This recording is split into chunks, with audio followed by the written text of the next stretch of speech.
बोलती पुस्तके. ज्यांना वाचनाचा नाद त्यांना बोलती पुस्तके घाली साद. आमचं चॅनल सबस्क्राईब करा आणि सबस्क्राईब करायला इतरांनाही सांगा. नमस्कार श्रोते मित्र हो, बोलती पुस्तके सादर करीत आहे ज्येष्ठ साहित्यिक चंद्रकुमार नालगे सर लिखित रातवा. प्रकरण 28.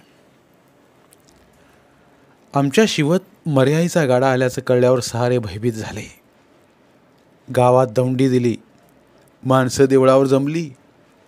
हरी पाटील म्हणाले, आपल्या शिववर नेर्लेकरांनी मर्याईचा गाडा आणून सोडलाय. आपण लवकर हद्दी बाहेर घालवायला हवा, नाहीतर गावाचा सुपडा साफ कवा होईल ते कळायचं नाही. तवा बुधवारचा गाव पाळक करूया.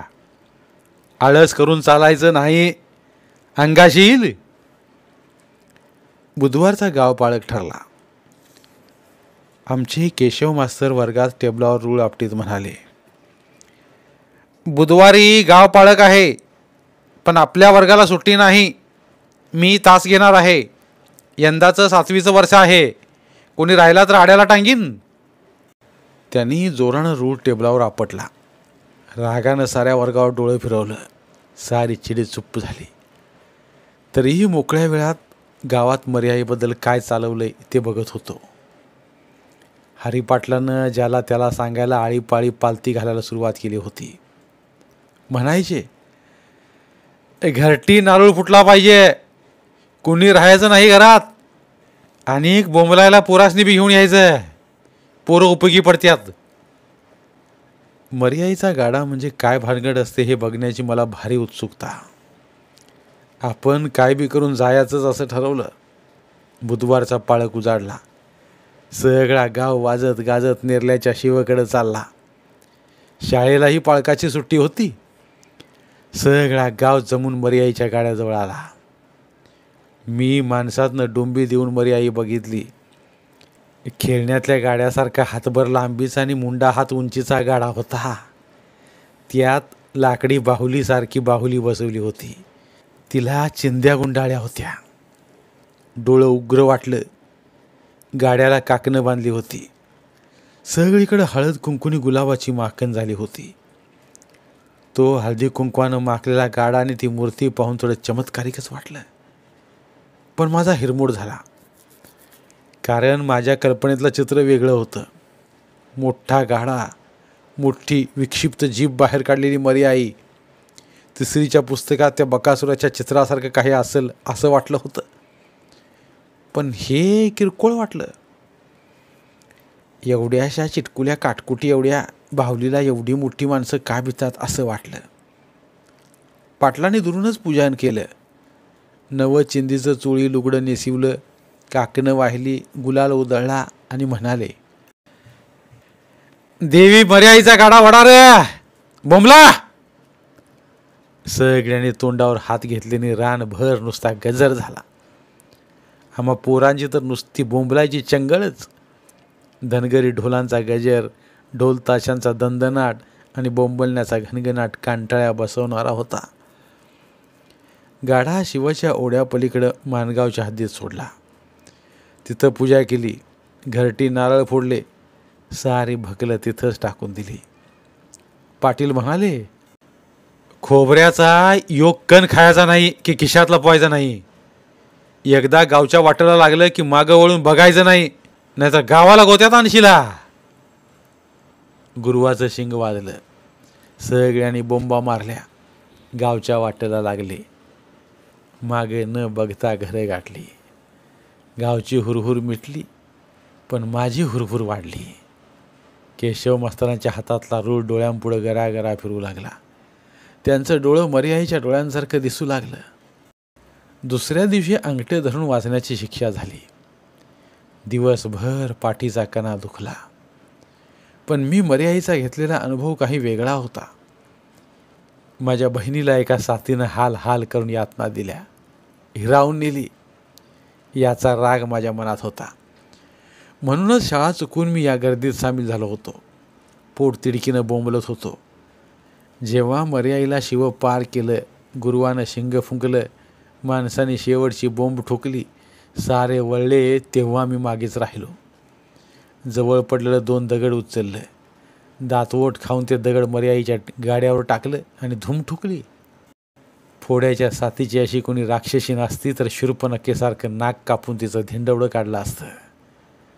ओढत फरफडत नेऊन चुलवानाच्या धगधगत्या निकाऱ्यात टाकली असती.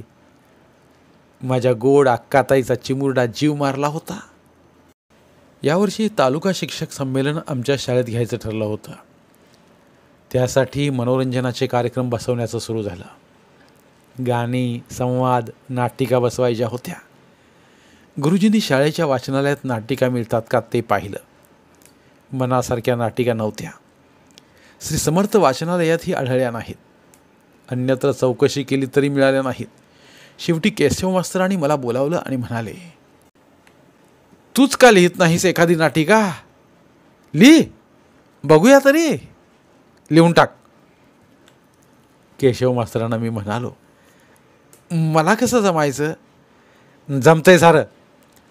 तू नाटकात काम करतोस, पुस्तकही वाचतोस, जमेल तुला.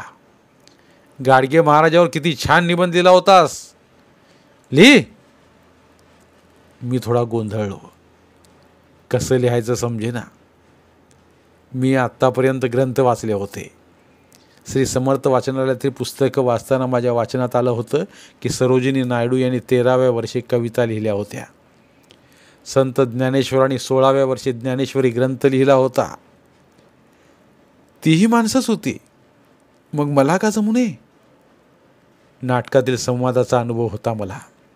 माझी जमीन, जुलूम, डॉक्टर कैलास, गावगुंड यासारखी नाटकं वाचली आणि मी एक नाटिका लिहिली. भारताची अंधश्रद्धा हे तिचं नाव. केशव मास्तरांनी ती वाचली, त्यांना आवडली, शाळेत बसवली. तिचा प्रयोग तालुका शिक्षक संमेलनात केला. साऱ्यांना आवडली. मीही त्यात काम केलं होतं. शिक्षकांनी माझं कौतुक केलं. दिपुट्या मोरेसाहेब, तालुका मास्तर सनगर गुरुजी यांनी माझी पाठ थोपटली. आमच्या शिक्षकांना ते म्हणाले, या मुलावर लक्ष ठेवा, शाळेचं नाव काढील, याच्या वडिलांना बोलावून घ्या. दादांना शाळेत बोलावलं. पोरानं शाळेत काहीतरी घोटाळा केला वाटतंय म्हणून मोठ सोडून शाळेत दबकतच आले. शिक्षक साहेब बघून त्यांच्या मनाची खात्री झाली. पोराच्या हातातनं मोठं काहीतरी घडलंय वाटतंय. कुळाला बट्टा लावला भडव्यानं, तरी वाटतच होतं एक ना एक दिवस गोत्यात आणील म्हणून. सनगर गुरुजी म्हणाले, हा तुमचाच मुलगा ना? हा होय. काय केलं पोरानं? घाबरत घाबरत दादांनी विचारलं. घाबरू नका, काही वाईट केलेलं नाही, चांगलंच केलंय. त्याला चांगलं शिकवा, लक्ष ठेवा त्याच्यावर, नाव काढील घराण्याचं. दादाला थोडं बरं वाटलं. दादा तसे फार संयमी, एकदम मनानं मोकळे होत नसत. जाऊ का म्हटले आणि गुमान निघून गेले. परीक्षा होईपर्यंत दादांनी दम काढला. 7वीच्या परीक्षेचं केंद्र आधी कोल्हापूरला होतं. आमच्या आधी 2 वर्ष ते कोडोलीला केलं होतं.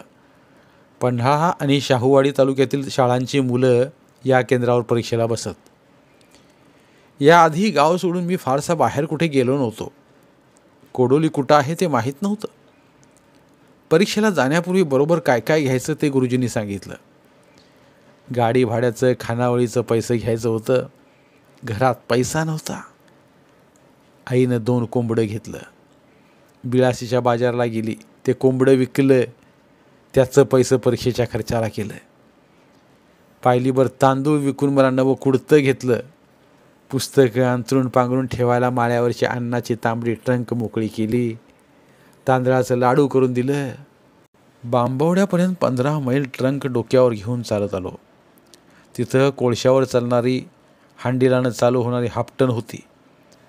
त्या हापटणीत कोंबड्यासारखी पोरं कोंबडीने डगडगत हापटणीनं कोडोलीत पोचवलं. तिथल्या शाळेच्या पटांगणातच राहायची व्यवस्था केलेली. मलकापूर, बांबवडं, शाहूवाडी, सरूड आणि कुठली कुठली मुलं परीक्षेला आली होती. मलकापूरच्या खानावळवाल्यानं जेवणाचं कंत्राट घेतलं होतं. सारंच नवीन होतं. केंद्र परीक्षा नवीन, गाव नवीन, पोरं नवीन, मनात गोंधळ होता. हापटणीत तर पहिल्यांदाच बसलो होतो. अंग आकसून गुदमरून गेलो होतो. झुणका भात खायचा, कंदिलाच्या उजेडात थोडा अभ्यास करायचा. मास्तर जास्त जागरण करू नका, पेपर लिहिताना झोपाल असं सांगत तिथंच पटांगणात झोपायचं. सकाळी माळावर जायचं. आंघोळीसाठी एका शिवारातल्या विहिरीवर आटपायचं. नेमून दिलेल्या ठिकाणी जाऊन केंद्राचं पेपर लिहायचं. 4 रात्री त्या परगावात कशा काढल्या ते आम्हाला माहीत. घरच्या कोंबड्यांचं पैसे खानावळवाल्याला दिलं आणि शेवटचा पेपर झाल्या झाल्या हापटण गाठली. परीक्षा संपली. एक ओझं दूर झालं याचा आनंद येताना होताच. पण मराठी शाळेतील रुळलेली 7 वर्ष, तिथलं खेळ, तिथलं मनाला उभारी देणारं वातावरण पारखं झालं याची टोचणी लागली. तिथला अभ्यास, तिथले दंगे, तिथल्या खोड्या, तिथलं बागडणं, तिथला गुरुजनांचा प्रेमळपणा पुन्हा मिळणार नाही याची चुटपुट लागली. तिथले मित्र आता पांगतील. कोण शिकेल, कोण न शिकेल, कोण कुठं जाईल याची हुरहुर लागून राहिली. माझ्या डोक्यात तर अनेक वादळं उठली. या परीक्षेबरोबरच आपलं शिक्षण संपलं का? पुढं शिकता येईल? पाठवतील आपल्याला पुढच्या शाळेला? दादा तयार होतील? शेती तर करायला लावणार नाहीत ना? नोकरी कुठून आणायची नोकरी? की आबा आपल्याबरोबर वखारीत नेईल? हमाली करावी लागेल, ढेपा उतराव्या लागतील, त्या तोलतील आपल्याला, झेपेल सारं. मुंबईला पळून गेलं तर? वाडीवरचा पांडा नाही गेला पळून, पण तिथं संतू जाबरासारखा क्षयरोग झाला तर? घरची म्हणतात आपल्याला मुंबई धार्जिनी नाही, आपला अण्णा नाही मुंबईनं गिळला, त्याचीच तर ही डोकीवरची ट्रंक. गावची 2-3 पोरं कोल्हापूरला शिकायला आहेत म्हणा, पण आपली गरिबी, गावात शिकत होतो तर मेटा कुठला आलो, म्हणजे आपलं शिक्षण संपलं. लिंबाऱ्याचा नामू, अकुरळ्याचा बंडा, नालुगड्याचा महिपा ही शिकतील पुढं. ऐपत आहे त्यांची. आसावल्याच्या नामाचा बाप मुंबईला आहे, तो बापाकडे जायचं म्हणाला होता. पिंगळ्याही मुंबईला जायचं बोलत होता. पण परटाचा नामू, रेडेकराचा नामू, आम्ही आपलं पांगळ्यासारखं. तो कोण दिव्याच्या डांबाखाली अभ्यास करून शिकत होता म्हण, काजवं काचेच्या बाटलीत भरून त्या उजेडात अभ्यास करत होता. आपण तशी चिकाटी धरली तर? पण त्याच्या आईबापानं त्यांना शाळेत तरी घातलं होतं. आपल्याला आधीच दरवाजा बंद, शिवाय ती मोठ्या गावातली, शहरालगतची. आपण लांब खेड्यातलं. पावसाळ्यात तर सारी जगबुडीच. मग कसं व्हायचं आपलं? आता मोठा वाळूचं खड्डं, रान आटणं, हेच जगणं. डोक्यावरची ट्रंक काचत होती. आत काळजात विचारांचं वादळ काचत होतं. एक उदासी घेरून बसली होती.